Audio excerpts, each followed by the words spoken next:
ಸ್ನೇಹಿತರೆ ನಮಸ್ಕಾರ. ನಾನು ರವಿ ಎಸ್ ಪೂಜಾರಿ, ಅರ್ಥಶಾಸ್ತ್ರದ ಉಪನ್ಯಾಸಕ. ಸ್ನೇಹಿತರೆ, ಇವತ್ತಿನ ಒಂದು ವಿಡಿಯೋನಲ್ಲಿ ಅಧ್ಯಾಯ ಸಂಖ್ಯೆ 6 PUC ಪ್ರಥಮ ವರ್ಷದ ವಿದ್ಯಾರ್ಥಿಗಳಿಗಾಗಿರುವಂಥ ಒಂದು ಕಂಟೆಂಟ್ ಇದು. ಸಹಸಂಬಂಧ ಅಂತನ್ನುವಂಥ ಒಂದು ಅಧ್ಯಾಯದಲ್ಲಿ ಬರುವಂಥ 4 ಅಂಕದ ಒಂದು 3 ಪ್ರಶ್ನೆಗಳನ್ನು ಇವತ್ತು ನಿಮ್ಮ ಜೊತೆಗೆ ಚರ್ಚೆ ಮಾಡ್ತಾ ಇದ್ದೀನಿ ಸ್ನೇಹಿತರೆ.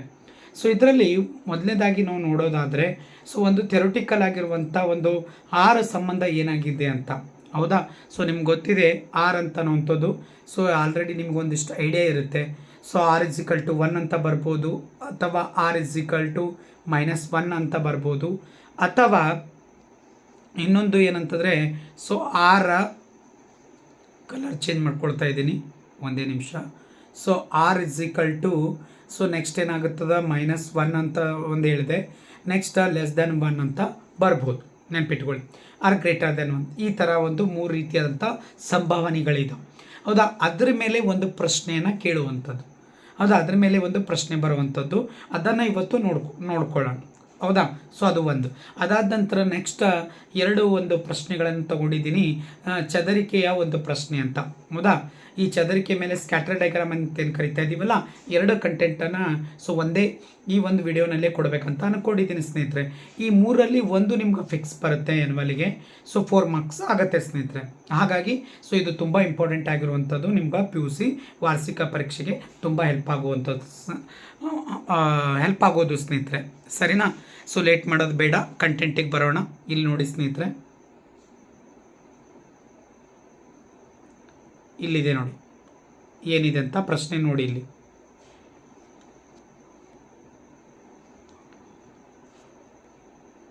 ಇಷ್ಟಿರಲಿ, ಸರಿನಾ?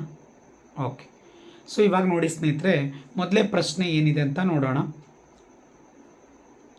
ಈ ಮೊದಲನೇ ಪ್ರಶ್ನೆ ಇಲ್ಲಿಂದ ಇಲ್ಲಿವರೆಗೆ ಮಾರ್ಕ್ ಮಾಡ್ಕೊಳ್ಳೋಣ, ಸರಿನಾ? ಎಸ್, ಇಷ್ಟಿರಲಿ ಸ್ನೇಹಿತರೆ. ನೋಡಿ, ಇವಾಗ ಸಹಸಂಬಂಧದ ಗುಣಾಂಕದ ಲಕ್ಷಣಗಳನ್ನು ವಿವರಿಸಿರಿ ಅಥವಾ ಬರೆಯಿರಿ ಅಂತ ಇದೆ. ಹಾಗಾಗಿ ಇಲ್ಲಿ ನಾನು 4 ಪಾಯಿಂಟ್ಗಳನ್ನು ನಾನು ಇಲ್ಲಿ ತಗೊಂಡಿದ್ದೀನಿ ಸ್ನೇಹಿತರೆ, ಸರಿನಾ? ಒಂದೇದು ನೋಡಿ, ಸಹಸಂಬಂಧ ಗುಣಾಂಕದ ಒಂದು ಗುಣಲಕ್ಷಣಗಳ ಈ ಕೆಳಗಿನಂತಿವೆ ಅಂತ ಬರೀರಿ. ಯಾಕಂದರೆ ಇರೋದು 4 ಮಾರ್ಕ್ಸಿಗಿದೆ, ಹಾಗಾಗಿ ಸ್ವಲ್ಪ ಇದನ್ನು ಬರೀರಿ ಸ್ನೇಹಿತರೆ, ಸರಿನಾ? 1ನೇ ಪಾಯಿಂಟ್ ನೋಡಿ, ಸಹಸಂಬಂಧ ಗುಣಾಂಕವು ನೋಡ್ರಿ ಒಂದು ಶುದ್ಧ ಸಂಖ್ಯೆ ಆಗಿದೆ. ಅಂದರೆ ಆರನ್ನು ರೀಪ್ರೆಸೆಂಟ್ ಮಾಡ್ತಾ ಇದೆ. ಅದು +1 ಇರ್ಬೋದು, -1 ಇರ್ಬೋದು. ಅದಕ್ಕೆ 1ಕ್ಕೆ ಸಮವಾಗಿರುವಂಥದ್ದು ಅಂತ ನಾವು ಹೇಳ್ತಾ ಇದ್ದೀವಿ. ಹಾಗಾಗಿ ಅದನ್ನು ನಾವು ಇಲ್ಲಿ ಶುದ್ಧ ಸಂಖ್ಯೆ ಅಂತೇಳಿ ನಾವು ಕನ್ಸಿಡರ್ ಮಾಡಿದ್ದೀವಿ. ಇದು ಚಲಕಗಳ ಅಳತೆ ಮಾನಗಳಿಂದ ಸ್ವತಂತ್ರವಾಗಿದೆ, ಹೌದಾ? ಯಾವುದ್ರ ಮೇಲೆ ಕೂಡ ಇದು ಡಿಪೆಂಡ್ ಇಲ್ಲ, ನೆನ್ಪಿಟ್ಕೊಳ್ಳಿ. ನೆಕ್ಸ್ಟ್ ನೋಡ್ರಿ, ಸಹಸಂಬಂಧ ಗುಣಾಂಕದ ಮೌಲ್ಯವು ಮೂಲ ಬಿಂದುವಿನಲ್ಲಿ ಉಂಟಾದ ಬದಲಾವಣೆಯಿಂದ ಅಥವಾ ಪ್ರಮಾಣದಲ್ಲಿನ ಉಂಟಾದ ಬದಲಾವಣೆಯಿಂದ ಪ್ರಭಾವಿಸಲ್ಪಡುವುದಿಲ್ಲ, ಹೌದಾ? ಯಾವುದೇ ರೀತಿಯಂಥ ಬೇರೆ ಫ್ಯಾಕ್ಟರಿಂದ ಇದು ಬದಲಾವಣೆ ಆಗೋದಿಲ್ಲ. ಇದು ಗುಣಾಂಕ ಏನಾಗ್ತಾ ಇದೆ ತಾನೇ ಅಲ್ಲಿ ಏನಾಗ್ತಾ ಇದೆ ಡಿಸೈಡ್ ಆಗ್ತದೆ. ಅದರ ಮೌಲ್ಯ ಏನಂತಂತಂದರೆ ಆಲ್ರೆಡಿ ಫಾರ್ಮುಲಾಗಳೆಲ್ಲ ಹಾಕಿದಾಗ ನಮಗೆ ಒಂದಷ್ಟು ಐಡಿಯಾ ಬರುತ್ತೆ. ಅದು >1 ಅಂತ, <1 ಅಥವಾ =1 ಅಂತೇಳಿ ಗೊತ್ತಾಗುತ್ತೆ ಸ್ನೇಹಿತರೆ, ಸರಿನಾ? ಎಸ್.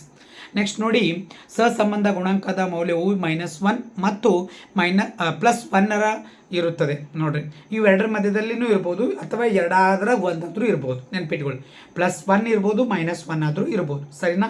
ಎಸ್. ಅಂದರೆ ಇಲ್ಲಿ -1, ಹೌದಾ? > ನೆಕ್ಸ್ಟ್ >1 ಅಂತಲೂ ಕೂಡ ಕರಿಬೋದು, ಈ ರೀತಿಯಾಗಿ. ನೆಕ್ಸ್ಟ್ ನೋಡಿ, ಲಾಸ್ಟ್ ಒಂದು ಪಾಯಿಂಟ್, ಸಹಸಂಬಂಧ ಗುಣಾಂಕವು ಸ್ಥಾನ ಬದಲಾವಣೆಯಿಂದ ಪ್ರಭಾವಿಸುವುದಿಲ್ಲ. ಅಂದರೆ ಏನ್ರಿ, ರೀಪ್ಲೇಸ್ಮೆಂಟ್ ಆಗ್ತದಲ್ಲ, X ವೇರಿಯಬಲ್ ಹೋಗಿ ಈ ಕಡೆ Yಗೆ ಹೋಯಿತು, Y ಈ ಕಡೆ ಬಂತು ಅಂದರೆ ಯಾವುದೇ ರೀತಿ ಅಂತ ಇದು ಎಫೆಕ್ಟ್ ಆಗಲ್ಲ. ಏನೇ ಚೇಂಜ್ ಆದ್ರೂ ಕೂಡ ಎಫೆಕ್ಟ್ ಆಗಲ್ಲ ಸಹಸಂಬಂಧದಲ್ಲಿ.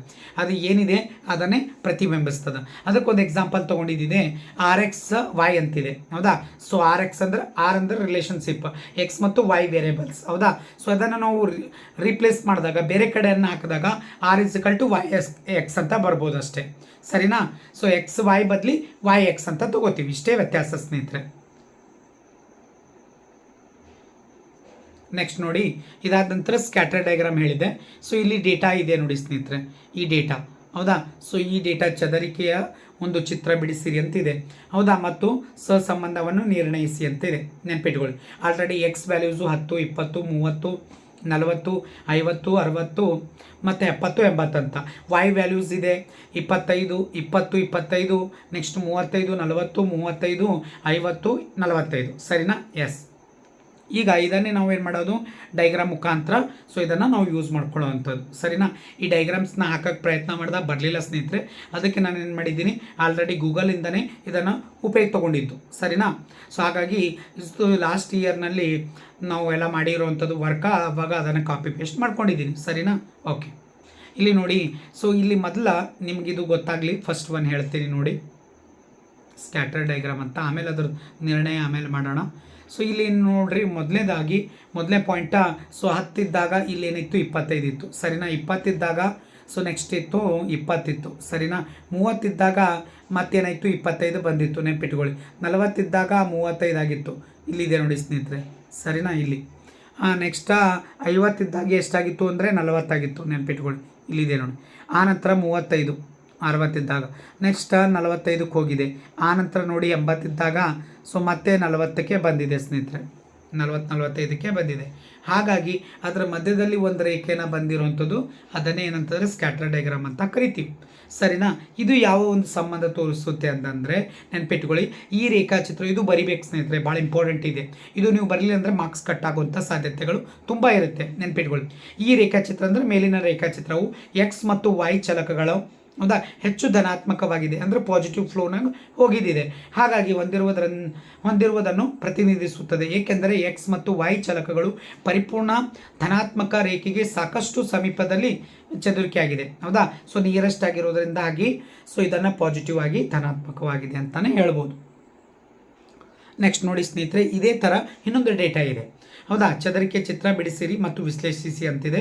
ಸೊ ಎಕ್ಸ್ ವ್ಯಾಲ್ಯೂಸ್ 1, 2, 3, 4, 5, 6 ಅಂತ ಇದೆ. ವೈ ವ್ಯಾಲ್ಯೂಸ್ ಏನಿದೆ 2, 4, 6, 8, 10, 12. ಸರಿನಾ? ಸೊ ಅದೇ ರೀತಿಯಾಗಿ ಇಲ್ಲಿ ಡೇಟಾಸ್ ಇದೆ. ಸೊ ಆಲ್ರೆಡಿ 1 ಇದ್ದಾಗ ಎಷ್ಟಿದೆ ನೋಡ್ಕೊಳ್ಳಿ ಸ್ನೇಹಿತರೆ, ಇಲ್ಲಿದೆ 2. ಹೌದಾ? ಸೊ 2 ಇದ್ದಾಗ 4 ಇದೆ, ಆಮೇಲೆ 3 ಇದ್ದಾಗ 6 ಇದೆ, ಸೊ ನೆಕ್ಸ್ಟ್ 4 ಇದ್ದಾಗ 8 ಇದೆ, 5 ಇದ್ದಾಗ 10 ಇದೆ, 6 ಇದ್ದಾಗ 12 ಇದೆ. ಸರಿನಾ? ಹಾಗಾಗಿ ಇದು ಸ್ಟ್ರೇಟ್ ಲೈನ್ ಇದೆ. ಸೊ ಈ ಎರಡರ ಮಧ್ಯದಲ್ಲಿ ಎಕ್ಸ್ ಮತ್ತು ವೈ ಮಧ್ಯದಲ್ಲಿ ಯಾವ ಸಂಬಂಧ ಇದೆ, ಧನಾತ್ಮಕ ಇದೆ ಅಂದರೆ ಪರ್ಫೆಕ್ಟ. ಸೊ ಏನಾಗ್ತದೆ, ಪಾಸಿಟಿವ್ ಕೋರಿಲೇಷನ್ ಅಂತ ಕರಿತೀವಿ. ಎಕ್ಸ್ಗೆ ಮತ್ತು ವೈಗೆ ಇರುವಂಥ ಸೇಮ್ ಡೈರೆಕ್ಷನ್ ನಡೀತದೆ. 1, 2, 3, 4, 5 ಅಂತ ಎಕ್ಸ್ ಕಾಲಮ್ನಲ್ಲಿ ಹೋಗ್ತಾ ಇದ್ದರೆ, ವೈ ಕಾಲಮ್ನಲ್ಲಿ ಏನಾಗ್ತಾ ಇದೆ ಅಂದರೆ 2, 4, 6, 8, 10, 12 ಈ ರೀತಿಯಾಗಿ ಹೋಗುವಂಥ ಸಾಧ್ಯತೆಗಳು ಇರುತ್ತೆ. ಹಾಗಾಗಿ ಇಲ್ಲಿ ಎಕ್ಸಿಗೂ ಮತ್ತು ವೈಗೂ ನಡುವೆ ಇರುವಂಥ ಸಹಸಂಬಂಧ ಯಾವುದು ಅಂದರೆ ಇಲ್ಲಿ ಪರಿಪೂರ್ಣ ಧನಾತ್ಮಕ ಸಹಸಂಬಂಧ ಅಂತೇಳಿ ಕರಿತೀವಿ. ಸೊ ಇಷ್ಟು ಈ ಒಂದು ಕಾನ್ಸೆಪ್ಟನ್ನು ನಾನು ಇವತ್ತಿನ ಒಂದು ವಿಡಿಯೋನಲ್ಲಿ ಕೊಡಬೇಕಂತ ಅಂದ್ಕೊಂಡಿದ್ದೆ ಸ್ನೇಹಿತರೆ. ಸೊ ಇಲ್ಲಿ 3 ನೀವು ಪ್ರಾಕ್ಟೀಸ್ ಮಾಡ್ಕೊಳ್ಳಿ ಸ್ನೇಹಿತರೆ, ನಿಮಗೆ ಎನ್ಯುವಲ್ ಎಕ್ಸಾಮಿಗೆ ತುಂಬ ಹೆಲ್ಪ್ ಆಗುತ್ತೆ. ಸರಿನಾ? ಎಸ್. ಸೊ ಯಾರೆಲ್ಲ ಪ್ರಥಮ ಬಾರಿಗೆ ನೋಡ್ತಾ ಇದ್ರಿ ನನ್ನ YouTube channel economics Ravi 1776. So ಮೊದಲೇದಾಗಿ ನೋಡುವಂಥವ್ರು ಸಬ್ಸ್ಕ್ರೈಬ್ ಮಾಡ್ಕೊಳ್ಳಿ ಮತ್ತು ಶೇರ್ ಮಾಡಿ, ಸೊ ಲೈಕ್ ಮಾಡಿ. Thank you every one.